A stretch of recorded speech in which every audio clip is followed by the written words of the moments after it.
dear friends, I get a warm feeling in my heart when I look out at all of you sitting here in this room. I see each and every one of you, and I know that you stand for the love you have for your own country. I also know that many of you have sacrificed a great deal to take part of the public debate, relationships, opportunities, and reputation.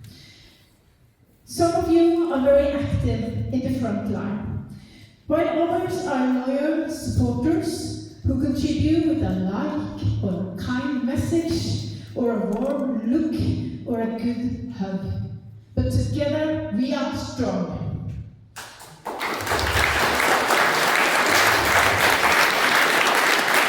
We have all made conscious choices in life.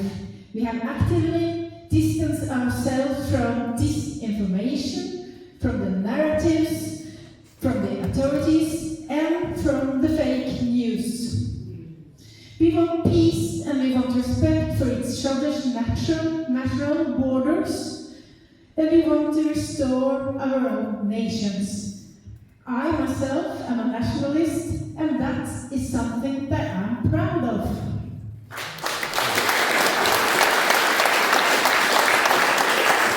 So, I don't address you tonight only as a party leader. I speak to you as a mother, as someone whose son will inherit what Norway becomes. So everything I do and every word I say in public, I measure against one single question. Am I leaving him a homeland, or am I leaving him a false state where he's made to feel like a minority? That is why I cannot afford to be polite about what's happening. That is why I could soften up. My son deserves a Norway where he belongs, and so does yours.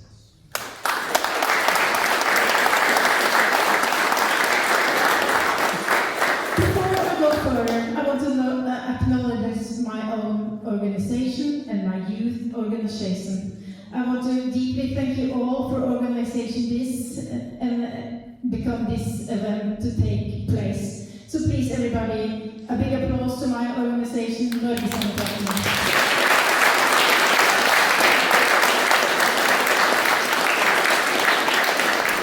Norgesdemokratene is a small party, but we achieve a great deal. We are constantly shifting the overtone window, and we are influencing the Norwegian politics. We have a lot of good national restorative politics, but we are the best known for having the Norway's strictest immigration politics. What we talked about for several years ago is now becoming mainstream, and among more and more parties. We are also seeing that the young people of the other parties are looking into our immigration politics with curiosity. They sell us the quiet illusion of our home under the banner of diversity. But we see the architect at work. Behind the demographic replacement, it's a cold and calculated agenda. It is an active anti-white campaign, a systematic content for our people that begins as a cultural dismantling and ends with legal consequences. They hope we will accept our own displacement as a progress, but we all know better.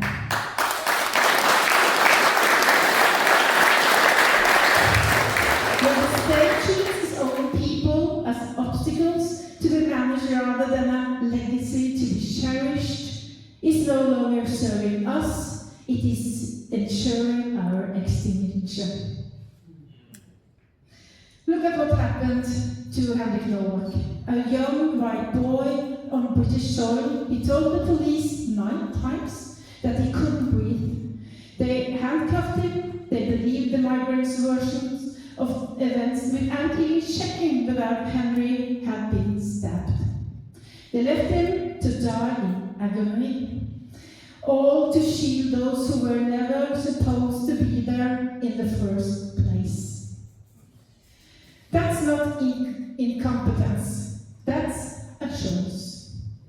That's what happened when the state values a foreign lives over our own. And when our children become second-class citizens in their own lands,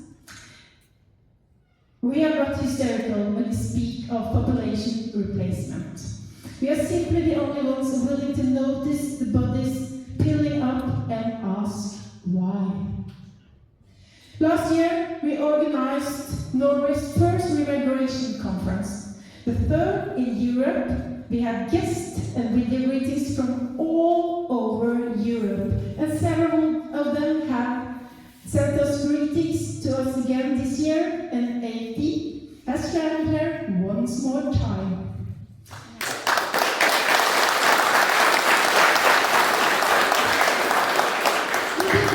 There's a regulation that Norway is heading into a population replacement.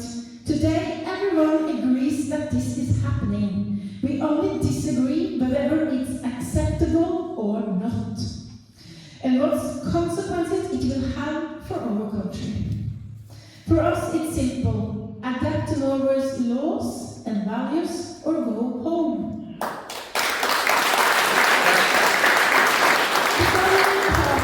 Feel the consequences of what they have contributed to. The changes are coming. We are a significant force in Norway politics. We are constantly shifting the overtone window and forcing the conversation where it needs to be. The Progress Party is now copying our slogans and campaign material. Stricter immigration proposals are being forwarded by other parties, and the word remigration is now being mentioned even on state television.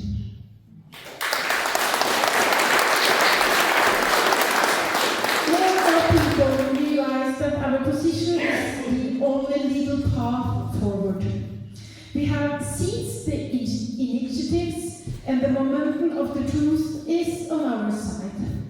We hold the complete solution, remigration, and the restoration of our sovereignty to protect our nation from both foreign control and domestic subversion. That is what we are fighting for, and that is where we are continue to apply the pressure. And now, Eileen, let's thank our dear speakers.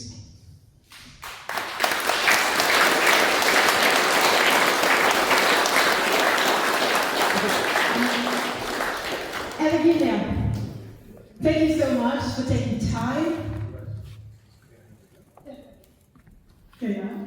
Thank you so much for taking time to come here from Belarus, and I was especially interested in your family politics. I didn't know that, and I think neither of the guests did too. So thank you for giving us that perspective. In difficult times, it's important to keep a good dialogue.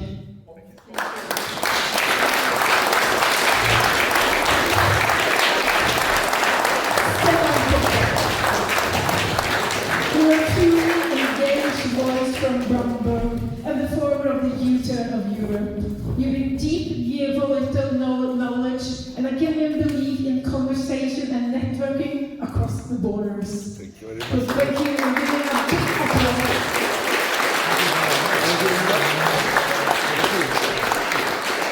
John Nolan. It meant a lot for me to hear you speak. And when you speak, I totally heard our party program like in good explanation. Your conversation and you deliver it in a clearness and a good understanding, and you give us the belief on ourselves that we keep on doing our politics and what we like. Thank you, John.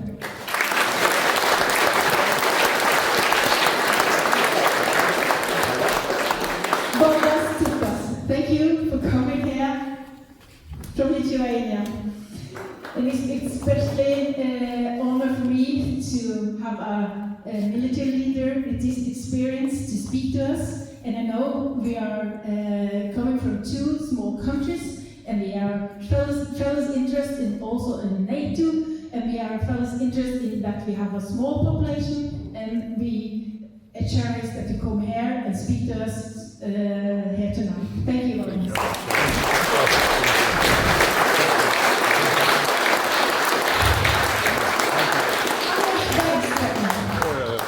Thank you so much for coming here all the way from Sweden.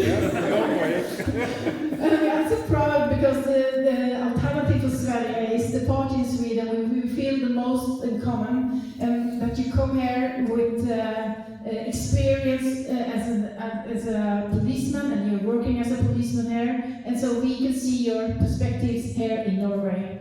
And soon our Viking football team are rowing across to America and join the football team. But if they go out, of course, I will cheer for the blue and the yellow team. Thank you very much.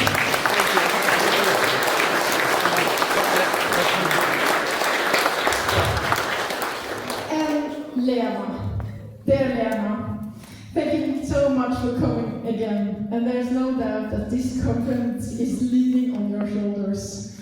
And you are the symbol of freedom of speech, freedom of movement, and the freedom of organization. And actually, when we did a poor election this year, we were very disappointed. I was afraid that you wouldn't come, but that you come here and still support us, say everything. So thank you so much, Lena.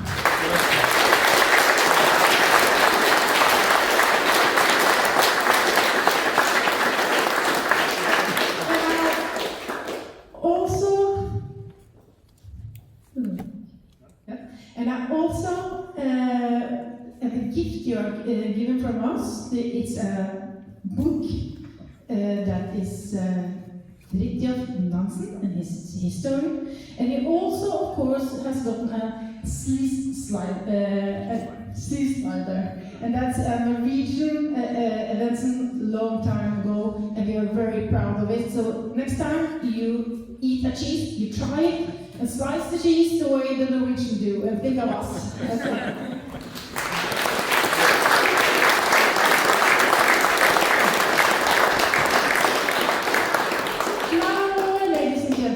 It's nearly time for a little break, and we are going out for mingle and talk and do all the discussion. So I ask you to cherish every single minute, because what we need in this time is so much. We need contact and social mingling and real conversations. But people, remember tonight there are many different perspectives here tonight. Regarding everything from Ukraine, Israel, and the United States, and you know what I'm thinking about. So take time first to listen to each other, again, so you can take new insights and learn from each other on this evening. And finally, so let us all now give a big applause for what that unites us. Sovereign states and the recognition that remigration is the solution, and it's inventable.